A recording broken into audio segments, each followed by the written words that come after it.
नमस्कार, मैं Rajesh Shukla inspire India now के अंडर में, जैसा आपको मालूम है, uncut, untold, unedited inspirational stories और डिस्कशन हम कर रहे हैं। आज बहुत ज़्यादा डिमांड था, बहुत सारे लोगों के मेल आ रहे हैं, पर्सनल क्वेश्चंस आ रहे थे। तो आज का ये जो कॉन्फ्रेंस, आज का जो आप लोगों का गैदरिंग है, जो आप लोग इंडिया के डिफरेंट जगहों से हमसे कनेक्ट हो रहे हैं यहाँ पे, first of all welcome to you all कि आप यहाँ आए अपना समय निकाल के। एंड सेकेंड, मेरे को बहुत खुशी, I am very happy to see that कि आप लोग इसमें इतना ज़्यादा एग्रेशन दिखा रहे हैं, इतना ज़्यादा फ्यूचर प्रिपरेशन दिखा रहे हैं। इससे मैं बहुत कॉन्फिडेंट हूं कि इंडिया आप लोगों के हाथों में, आप लोगों के थ्रू बहुत सुरक्षित हाथों में है एंड इसका फायदा इंडियन इकोनॉमी को मिलेगा। और जो प्रधानमंत्री ने विश्व गुरु बनने का सपना देखा है, वो सब आप लोगों के ही भरोसे देखा है। सो आज का जो बर्निंग टॉपिक है वो ट्रंप ट्रेड वार। मैं आप सबके सवाल लूं, उससे पहले मैं 5 मिनट में एक्सप्लेन कर देना चाहता हूं। उसके बाद भी अगर आपके सवाल हैं तो हम उसको लेंगे। ट्रंप ट्रेड वार क्या है? जब when you export something to other country and when you import from some other country, then other country put some restrictions for protection of their economy, for protection of their industry. That is called taxes. In that case, आज Trump ने क्या किया है? Trump ने दोनों पूरी दुनिया पे काउंटर टैक्स लगाया। उसको रेसिप्रोकल टैक्स बोलते हैं कि अमेरिका से आने वाले सामान पे आप जो टैक्स लगा रहे थे, आप लोग जो टैक्स लगा रहे थे, उसको बैलेंस करने के लिए, उसको काउंटर करने के लिए उन्होंने टैक्स लगाया है। मेनली अगर आप देखेंगे, इंडिया के ऊपर जो टैक्स है वो कम है, 26% है सिर्फ, that is only 26%। But if you see the China, Canada, Australia, Europe, Japan, tax बहुत ज्यादा है। इसका आपको एक फायदा मिलेगा कि आपको आपका जो प्रोडक्ट है वो चाइना के कंपेयर, यूरोप के कंपेयर, कनाडा के कंपेयर सस्ता होगा यूएस में, और आपका जो इंपोर्ट है वो भी सस्ता होगा। आपके लिए chances compare to other people ज्यादा है, बट वो फ्री फ्लो नहीं है जो अभी तक आप पिछले 20 साल में कर रहे थे कि आप बहुत सस्ते दामों में यूएस में एक्सपोर्ट कर पा रहे थे, वो नहीं होगा। तो ये अगर आप देखेंगे तो आपका जो अपॉर्चुनिटी है वो बहुत अच्छा है। अगर आप क्वालिटी प्रोडक्ट कर रहे हैं, अगर आप अपने वर्किंग कैपिटल में डिसिप्लिन ला रहे हैं, आप अपने वर्किंग कैपिटल से अपना घर नहीं बना रहे हैं, गाड़ियां नहीं खरीद रहे हैं, प्रोफेशनली ऑनेस्टली बिजनेस कर रहे हैं, तो बहुत बड़ी अपॉर्चुनिटी है। और अगर आप टोपी घुमा रहे हैं, बैलेंस शीट फज कर रहे हैं, वर्किंग कैपिटल को इधर उधर यूज कर रहे हैं, तो यू विल बी एलिमिनेटेड। और एक और बड़ा चैलेंज आएगा, मैं आप लोगों को बताऊं। अब तक आप यूएस के साथ व्यापार कर रहे थे, तो यूएस एज अ बायर उसकी रेटिंग बहुत अच्छी है, बट आप ध्यान से देखेंगे कि दूसरे जो आपको अल्टरनेट मिलेंगे, साउथ अफ्रीका मिलेगा, चाइना मिलेगा, उनकी रेटिंग इतनी अच्छी नहीं है, तो आपको बायर क्रेडिट नहीं मिलेगा। आपको वर्किंग कैपिटल में ज्यादा सिक्योरिटी देने की जरूरत पड़ेगी, आपको रेटिंग के लिए बहुत डिसिप्लिन लाना पड़ेगा। ये दूसरा चैलेंज होगा। इस इंट्रोडक्टरी टॉपिक के साथ में मैं अपनी बात यहीं रोक रहा हूं और अब ये सेशन क्वेश्चन आवर्स के लिए ओपन होता है and I welcome all of you. Please ask your question. Thank you. Sir नमस्कार। नमस्कार। मैं सर मेरठ से हूँ और आपका प्रोग्राम देख के ज्वाइन किया हूँ। तो जैसे कि आपने बताया, ड्यूटीज़ हाइक होने की वजह से हमारा इंपोर्ट का बिजनेस है और इसमें हमें क्या फ़र्क आएगा सर, और क्या टैक्सेस हमें ज़्यादा देने होंगे या कम देने होंगे, या प्राइजेस को लेके, भाव को लेके कुछ आगे पीछे होने वाला है, वो मुझे आपसे जानकारी चाहिए। मेरठ तो वैसे इतना बड़ा इंडस्ट्रियल टाउन के रूप में नहीं जाना जाता, बट बहुत अच्छा लगा कि आप मेरठ से दिल्ली आए और जहां हमारी टीम है उनके साथ बैठे। Thank you sir. जो आपको, अगर आप एक्सपोर्ट कर रहे हैं तो आपको सबसे बड़ा प्रेशर आएगा, आपका कास्ट बढ़ जाएगा। और आसान से समझाएं तो आप 100 रुपये में अगर अभी अपना सामान भेज रहे थे तो अब वो 126 रुपये में होगा। तो 26 रुपये कास्ट बढ़ जाने से अमेरिकन कंज्यूमर को और सारे अल्टरनेट मिलेंगे। उसमें सबसे बड़ा अल्टरनेट मिलेगा जो यूएस में प्रोड्यूस हो रहा था, जिसका कास्ट ज़्यादा था। तो अब यूएस का जो प्रोडक्ट होगा वो आपसे सस्ता हो गया। तो अब यूएस का जो कंज्यूमर है, यूएस के जो सिटीजन्स हैं, वो यूएस का प्रोडक्ट प्रेफर करेंगे। अब आपके लिए क्या है, एक, आप अपने प्रोडक्ट को कम्पिटिटिव बनावें, दूसरा आप अपनी जो क्वालिटी है वो यूएस की क्वालिटी से बेहतर करें। आप यूएस की क्वालिटी से बेहतर कर सकते हैं क्योंकि आपके पास बहुत सारा रॉ मटेरियल है, आपके पास रिसर्च एंड डेवलपमेंट के बहुत सारे रिसोर्सेज हैं और आपके पास बहुत बड़ा यूथ मैन पावर है। अगर यूएस में एक आदमी 2-2.5 लाख रुपए में जो काम करता है, वही काम इंडिया में वो आदमी 20 से 25 हजार में करता है। तो ये बहुत बड़ा प्राइस गैप है, बट आपको अपनी कंपनी को और अपने को डिसिप्लिन में लाना पड़ेगा और आपको क्वालिटी, मतलब people must miss your product, people must miss your position. Like जैसे अगर आप इंडिया के एग्जाम्पल लें, जैसा आप आयोडेक्स को मिक्स करते हो, जैसा आप डाबर के च्यवनप्राश को मिक्स करते हो, जैसा आप कोको कोला को मिक्स करते हो, उसी तरह आपका प्रोडक्ट यूएस में होना चाहिए कि लोग आपके प्रोडक्ट को मिस करें। आप इस तरीके से इससे निकल सकते हो। Thank you sir, thank you sir. Thank you, thank you sir ji. कड़ी खंबा, मैं जोधपुर से आया हूँ और आपके ही जवाबों में से एक क्वेश्चन निकला, जैसे कि आपने बताया कि अभी जो 100 रुपए का माल था 126 रुपए की कॉस्ट पड़ने लगी। एक तो ये कि मेरे को क्वालिटी का तो मैं ध्यान रखता हूँ, पहले भी रखता है, वो हमेशा रखता हूँ, इसीलिए मेरा एक्सपोर्ट हो रहा था आज। हाँ, आपका प्रोडक्ट काफी वेल नोन प्रोडक्ट है, मैं जानता हूँ, मैंने आपका प्रोडक्ट यूएस में देखा हुआ है। बट आप मुझे ये बताइए, अभी जो मेरा वर्किंग कैपिटल का गैप आ जाएगा अचानक से, वो कैसे पूरा होगा? गड़ी खंबा, आप मेरे को ये बताइए वर्किंग कैपिटल गैप कैसे आएगा, कि मतलब क्यों आ रहा है वर्किंग कैपिटल गैप? अभी तक तो नहीं आ रहा था, अभी तक सब बराबर चल रहा था, लेकिन अभी जैसे मेरा एक तो सेल्स पक्का है कि गिरने वाला है। जो पहले उनको वहां के कंज्यूमर को 100 रुपए में पड़ता था, अब मैं 126 रुपए में उनको पड़ने लगेगा। सेल्स गिरेगा, कॉस्ट मेरी बढ़ जाएगी, तो वर्किंग कैपिटल में तो डिफरेंस आने वाला है। मतलब आप समझें, आपने 100 रुपया आपका वर्किंग कैपिटल है, तो 100 रुपए में आप अपना 10 प्रोडक्ट बना रहे थे, बट आपके लिए 100 रुपए ही होगा। 26 रुपए आपका वो पार्टी पे करेगा जो यूएस में इंपोर्ट कर रहा था, आप नहीं पे करोगे। 26 रुपए वो पे करेगा, आपका 100 रुपए ही रहेगा। प्रोडक्ट यूएस के कस्टमर को 126 में मिलेगा, बट आपको 100 रुपए ही लगेगा। और दूसरा, अगर आपका टर्नओवर गिरेगा तो वर्किंग कैपिटल कम नहीं होगा, उल्टा आपका वर्किंग कैपिटल बढ़ जाएगा।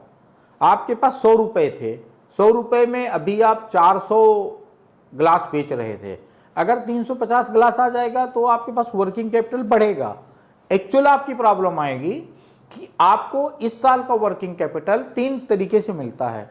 एक, आपका बायर का प्रोफाइल कैसा है, दूसरा पॉलिटिकल ज्योग्राफिकल कंडीशन कैसी है। जैसे पॉलिटिकल ज्योग्राफिकल कंडीशन में यूएस नंबर 1 पे आता है, उसकी रेटिंग AAA है।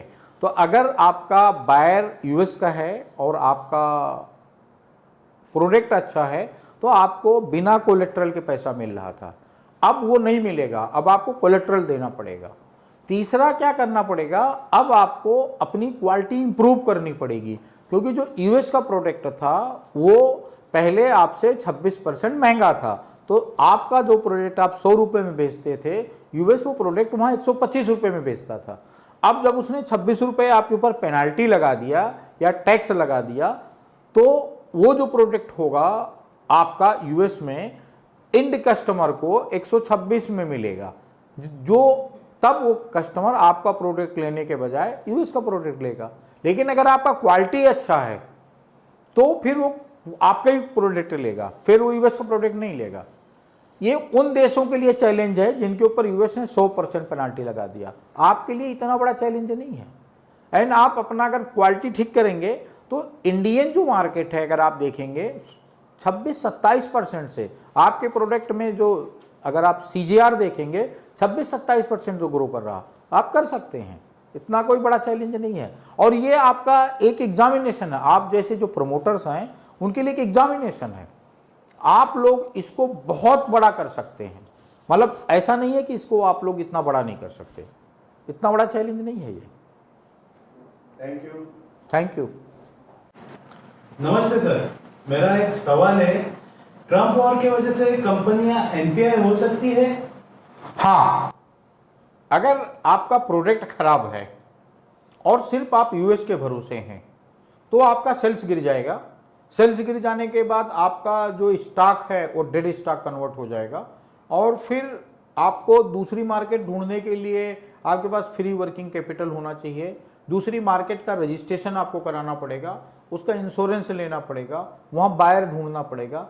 तो अगर आप कट टू कट चल रहे थे या आपने अपनी बैलेंस शीट में फज कर रखा था यूएस के नाम पे, क्योंकि यूएस का रेटिंग बहुत अच्छा है तो आपको ज़्यादा वर्किंग कैपिटल मिलता है, तो आप एनपीए हो जाओगे। लेकिन अगर आप एक्चुअल कंपनी हो, आपके प्रोडक्ट में दम है, यूएस के अलावा और भी कई सारे देशों में आप एक्सपोर्ट कर रहे थे, तो आपको कोई फर्क नहीं पड़ेगा। सर इसमें और एक मेरे को पूछना है, अगर इन केस एनपीए हो जाते हैं ये वॉर की वजह से, तो इसका सॉल्यूशन कोई आप सजेस्ट कर सकते हो, कोई कंपनीज या इसमें सर्विस देने वाले एक्सपर्ट कोई? मतलब मैं आपको बताऊं, अगर इसका आपका साइज कंपनी का क्या है, अगर आपका साइज कंपनी का बड़ा है तो आप नेशनल इंटेलेक्चुअल एडवाइजर्स को, जहां मैं भी मेंबर हूं, कांटेक्ट कर सकते हो। और अगर आपका साइज 1000 करोड़ से छोटा है तो आप केयर फिनरिस्क को, बम्बई बेस्ड कंपनी है, आप कर सकते हो। मैं उनको मेंटरिंग करता हूँ, मैं महीने में 2-3 दिन वहाँ जाता हूँ, उनके लोगों से मिलता हूँ, डिस्कस करता हूँ। केयर फिनरिस्क को मिस्टर प्रिंस त्यागी हैं, मधु त्यागी हैं, संदीप महेश्वरी हैं, आप कर सकते हैं, बहुत अच्छी कंपनी है, हम उनको 7-8 साल से जानते हैं।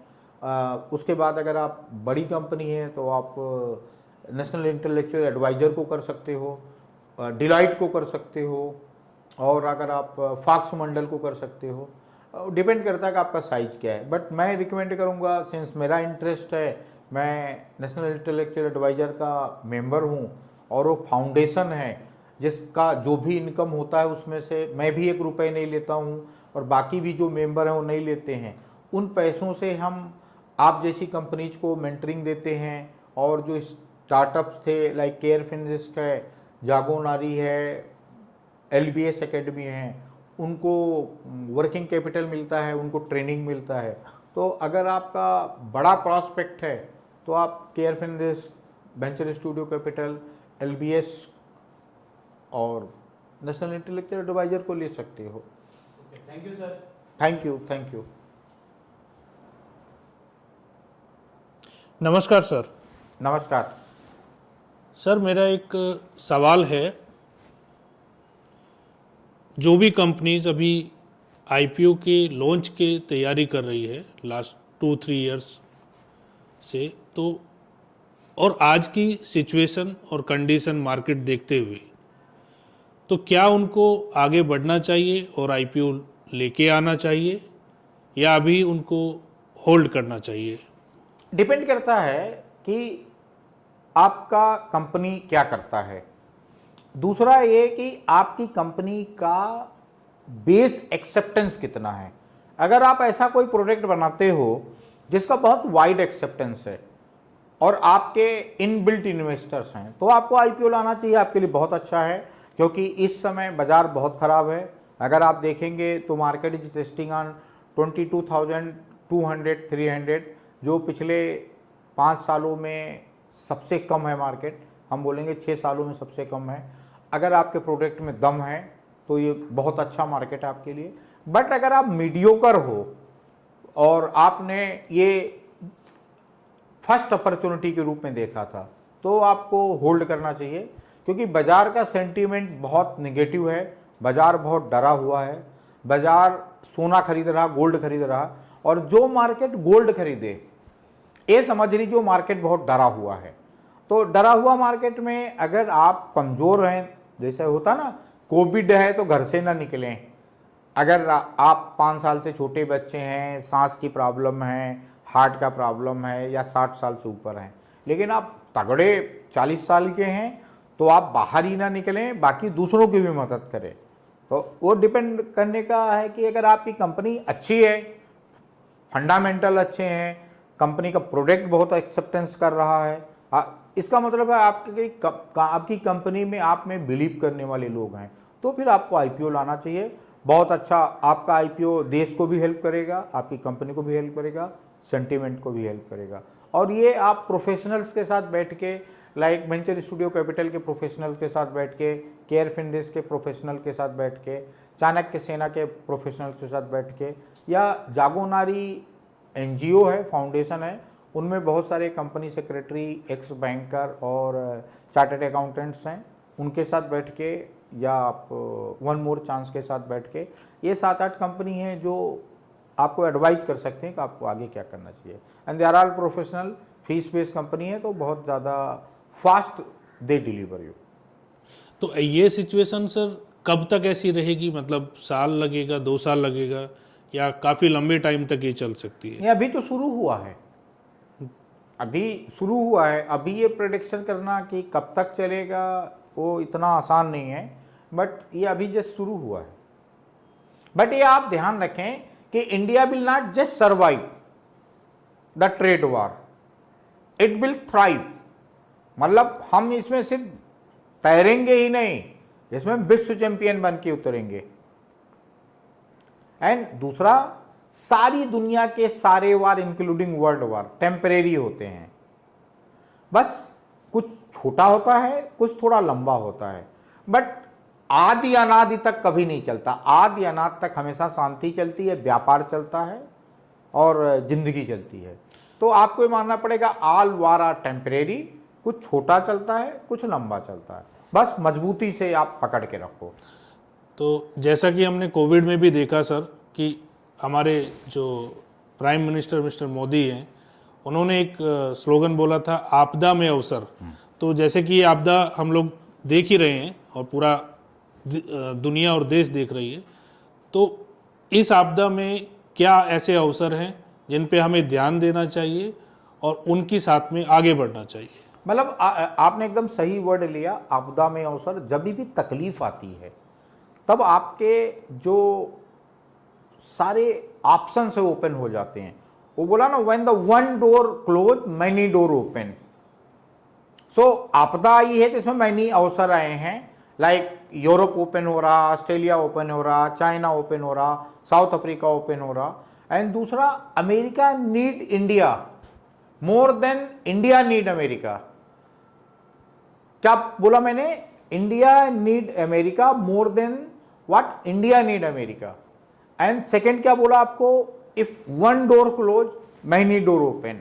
तीसरा आपको क्या बोला कि all wars are temporary, whether is a trade war, whether is a war, arms war. कुछ छोटी चलती हैं, कुछ लंबी चलती हैं। आपको क्या करना, इवन कोविड था, कोविड एक बहुत बड़ी आपदा थी, उसको भारत ने अवसर में बदला, एग्रीकल्चर डिवीजन को ठीक किया, इंश्योरेंस को ठीक किया, रोड्स बनाई, ट्रेन्स बनाई, बहुत सारी चीजें किया। आप भी इसको अवसर के रूप में बदल सकते हैं और बदलेंगे। मैं आपको बता रहा हूं, 10 मिलियन से ज्यादा इंडियन इंडस्ट्रियलिस्ट इसको अवसर के रूप में बदलेंगे। ये बात आप मेरी नोट कर लीजिए।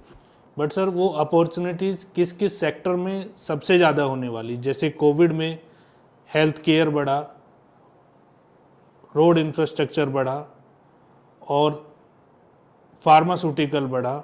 आप किस सेक्टर से आते हो? सर, हम फार्मास्यूटिकल से आते तो फार्मा को रिसर्च बेस्ड प्रोडक्ट का डिमांड बहुत बढ़ेगा, रिसर्च बेस्ड प्रोडक्ट का डिमांड बहुत बढ़ेगा। और जो अल्टरनेट मेडिसिन हैं, अल्टरनेट मेडिसिन का मार्केट बहुत बढ़ेगा। Thank you sir, thank you. Sir मेरा एक क्वेश्चन हाँ, है, मैडम। जैसे कि आपने बोला कि मार्केट डरी हुई है, तो अभी और आप ये भी बोल रहे हैं कि एनपीए भी होगा, तो फंड रेजिंग के लिए हमें क्या क्या अपॉर्चुनिटी आएगी? मैडम इसको दो हिस्से में बांटिए। एक तो बिफोर एनपीए, बिफोर एनपीए आपका फंड रेजिंग का एक अपनी इक्विटी बेचिए। दूसरा तरीका है कि आप अपने जो कोलेट्रल्स हैं उनका यूज करके फंड रेज करिए। तीसरा है स्ट्रेटेजिक इन्वेस्टर लाइए। अगर आप पोस्ट एनपीए देखें, पोस्ट एनपीए पहले टीबी कराइए कि आपका क्या रीजन है कि आप एनपीए हो गए। उसके बाद में स्ट्रेटेजिक इन्वेस्टर्स लाइए। उसके बाद में एआरसी से फंडिंग लीजिए। उसके बाद में जो फैमिली हाउसेस हैं उनसे पैसा लीजिए और अपनी टीम को और अपने प्रोडक्ट को मार्केट इफिशिएंट करिए। आपका प्रोडक्ट लोगों को मिस होना चाहिए। जैसा लोग BMW खरीद पावे ना खरीद पावे, लेकिन उसको मिस करते हैं। मर्सिडीज खरीद पावे या ना खरीद पावे, उसको मिस करते हैं। सैमसंग आईफोन लोग खरीद पावे या ना खरीद पावे, उसको मिस करते हैं। कैमरा सोनी खरीद पावे ना खरीद पावे, लोग उसको मिस करते हैं। गोदरेज का एक जमाने में साबुन लोग खरीद पावे ना खरीद पावे, उसको मिस करते हैं। आपको अपना प्रोडक्ट ऐसा बनाना पड़ेगा कि आपका कस्टमर आपको खरीद पावे या ना खरीद पावे, बट आपको मिस करना चाहिए। आप ये कर लेंगे तो आप कामयाब हो। Thank you madam. सर आपने जैसा बोला कि एक दरवाजा बंद होता है तो काफी दरवाजे खुलते हैं। अगर ये यूएस से हमारा ट्रेड कम होता है तो और क्या अपॉर्चुनिटीज खुलेंगी? यूएस से ट्रेड एक तो कम नहीं होगा, जैसे मैंने आपको बोला ना, you need US more than that they need you. बस आपके लिए डिसिप्लिनरी क्या है, आप जैसे शादी में जाते हैं तो नहा धो के अच्छा साबुन लगा के नए कपड़े पहन के जाते हैं, तो अब यूएस ने आपको डिसिप्लिन करना सिखाया है कि आप अपने प्रोडक्ट का क्वालिटी इंप्रूव करो, अपनी प्राइसिंग को डिसिप्लिन करो, वो लूट वाली प्रथा से बाहर निकलो, डिसिप्लिन करो और बिजनेस करो यूएस के साथ। दूसरा, ऑस्ट्रेलिया का मार्केट आपके लिए ओपन हो गया, क्योंकि ऑस्ट्रेलिया ने जितना ऑस्ट्रेलिया के ऊपर उन्होंने टैक्स लगाया है उतना ऑस्ट्रेलिया ने उन पे लगाया है। कनाडा ओपन हो गया, मैक्सिको ओपन हो गया, फ्रांस ओपन हो गया, स्पेन ओपन हो गया, इंक्लूडिंग चाइना ओपन हो गया। तो यूएस ने ऐसा नहीं किया कि सिर्फ आप पे लगाया, आप पे तो सबसे कम लगाया है, उसने 100% लगाए हैं। तो आपके लिए समझिए एक दरवाजा बंद हुआ, 99 दरवाजे ओपन हुए हैं। और दूसरा, ये जो ट्रेड वार है, जैसे मैं बोला आपको, सारे वार टेम्परेरी होते हैं, ये ट्रेड वार भी टेम्परेरी है। आप इसमें तैयारी कर लीजिए, अपने कोएफिशिएंट बना लीजिए, जीतने की जिद लाइए, अपने में सफल होंगे आप। लेकिन इश्यूज आएंगे, जैसे अमेरिका के एलसी या सबके सामने आराम से इंडियन बैंक्स पैसा दे देते हैं। आपने बोला कि जैसे मैक्सिको खुल जाएगा, फ्रांस खुल जाएगा, जो लिबर्टी यहाँ पे यूएस के सामने मिलती थी वो नहीं मिलेगी। नहीं, मेरे हिसाब से यूरोप का सेम स्टैंडर्ड है। फ्रांस, जर्मनी, स्पेन, स्वीडन, इनका सेम है। कनाडा का भी सेम है। ठीक है, यूएस थोड़ा बेटर है, बट इन सब का भी ठीक है, इंक्लूडिंग चाइना का ठीक है। चाइना अगर आप फंडिंग में देखेंगे, उनके फाइनेंशियल इंस्टीट्यूशन देखेंगे तो यूएस से ज़्यादा छोटे नहीं हैं। यानी यूएस में बहुत सारे रिस्ट्रिक्शन थे, उससे तो आपको छुट्टी मिल गई ना। चाइना के साथ ट्रेड करने में तो कोई रिस्ट्रिक्शन है नहीं ज़्यादा। कनाडा के साथ में, ऑस्ट्रेलिया के साथ में, फ्रांस के साथ तो ज़्यादा है नहीं। और आप इंजॉय भी करोगे फ्रांस घूमने में। तो यूएस घूमने में तो आपको उतना मज़ा नहीं आता था ना, फ्रांस घूमने में, ऑस्ट्रेलिया घूमने में आपको मज़ा भी बहुत आएगा। यूएस तो because of the security reason बहुत सारे रिस्ट्रिक्शन थे, बाकी देशों में इतने रिस्ट्रिक्शन नहीं है। आप इसको रियली इंजॉय कर सकते हैं। मेनली आपका कहना है कि we have to focus on the quality and pricing. Quality pricing आपका अच्छा है तो आपको कोई नहीं रोक सकता। US is a big opportunity for you. जब मोदी साहब बोलते हैं ना कि आपदा में अवसर है, तो ये रियल में आपदा में अवसर है। Thank you. सर, जो आप बोल रहे हैं कि इंडिया को टैक्स बेनिफिट मिल रहा है एज पर यू, तो सर ये ट्रम्प एंड मोदी के दोस्ती की वजह से मिल रहा है? हाँ, दो चीज़ें मैडम। ऑफ कोर्स आदमी जो ह्यूमन बीइंग होता है 50% वो डिसाइड होता है लैंग्वेज, रिलीजन, खान पान एंड रिलेशन। तो आपको मोदी जी के रिलेशन का तो फ़ायदा 100% मिल रहा। उसके अलावा आपका साइज बहुत बड़ा है। दुनिया में किसी देश को अगर अपनी पोजीशन बनानी है तो उसके पास बहुत लिमिटेड ऑप्शन है। उसको मार्केट देखना है तो India, China, US and I feel Malaysia, ये 4 कंट्री हैं जहां पे 30 करोड़ से ज्यादा लोग हैं, तो इनको आप इग्नोर नहीं कर सकते। ये बहुत बड़ा कंज्यूमर बेस है। दूसरा, यूथ बहुत है। आपके पास इंडिया में करीब 84 करोड़ यूथ है। 84 करोड़ तो टोटल पॉपुलेशन ही नहीं यूएस की पॉपुलेशन ही 32 करोड़ है। और आपके यहाँ यूथ अगर आप देखेंगे 18-19 साल से 35 साल के बीच में कुछ 84-85 करोड़ है। तो ये 3-4 रीजन है जिसके वजह से मैडम आपको कंसेशन मिला है एंड आपको यूएस प्रेफरेंस दे रहा है। Thank you madam. नमस्कार सर। नमस्कार। मैं महाराष्ट्र से, मुंबई से बात कर रहा हूँ। ओके सर, मेरा एक सवाल है। मैं एक स्टार्टअप रनिंग कर रहा हूँ, तो जो अभी टर्म वॉर चल रहा है उसको मैं अपॉर्चुनिटी में कैसे कन्वर्ट कर सकता हूँ? इसमें महेश जी, आपका जो अपॉर्चुनिटी का सबसे बड़ा फायदा है कि जो ट्रंप ने टैक्सेस लगाए हैं उनमें कई सारी कंट्रीज लाइक यूरोप है, ऑस्ट्रेलिया है, कनाडा है, मैक्सिको है, चाइना, वो बैडली इफेक्ट होने वाले हैं। अगर आप देखेंगे तो मैक्सिको ऑलमोस्ट 350 बिलियन का एक्सपोर्ट कर रहा था। अगर आप देखेंगे कनाडा को तो 287 बिलियन का एक्सपोर्ट कर रहा था। और इंडिया कितना था? 40-50 बिलियन कर रहा था। आप यूएस के टॉप 10 लिस्ट में नहीं थे। लेकिन ये रिस्ट्रिक्शन से आप अगर अपना क्वालिटी अच्छा करेंगे तो आप यूएस के टॉप 10 एक्सपोर्टर की लिस्ट में आ जाएंगे। और आप स्टार्टअप हैं तो आपका ऑपरेशन कास्ट एनीवे बहुत कम है। आप 10-15 लोग मिलके काम कर रहे हैं, सब स्टेक होल्डर हैं, तो आप लोग जो दूसरी कंपनी 10 रुपए का प्रोडक्ट बना रही हो आपका 7 रुपए में बनेगा और आपके प्रोडक्ट की क्वालिटी भी बहुत अच्छी होगी। तो इसलिए आपके लिए बड़ा अपॉर्चुनिटी है। Thank you sir. Thank you. So I think इतने ही सवाल हैं आप लोगों के। अब मैं इसको समराइज करता हूं, कैसे इसको आप बड़ी अपॉर्चुनिटी के रूप में देख सकते हो। एक तो मैं आप सबको बताऊं, भारत जैसा दिमाग भारत में ही पैदा होता है और दिमाग की वजह से आप पूरी दुनिया पे राज करते हैं। आपने ध्यान से देखेंगे पिछले 10,000 सालों में कोई बड़ी लड़ाई नहीं की, किसी देश को आपने कब्जा करने की कोशिश नहीं किया। आपने हमेशा अपने ट्रेड से, अपने नॉलेज से काम किया।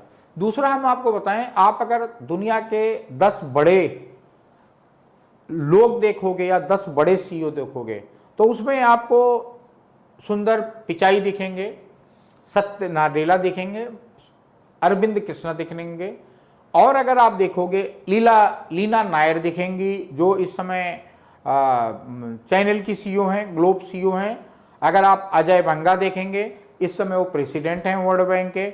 आप इंदिरा नुई देखेंगे जो फार्मर सीईओ थी पेप्सिको की, एंड नील मोहन देखेंगे जो यूट्यूब के ग्लोबल हेड हैं।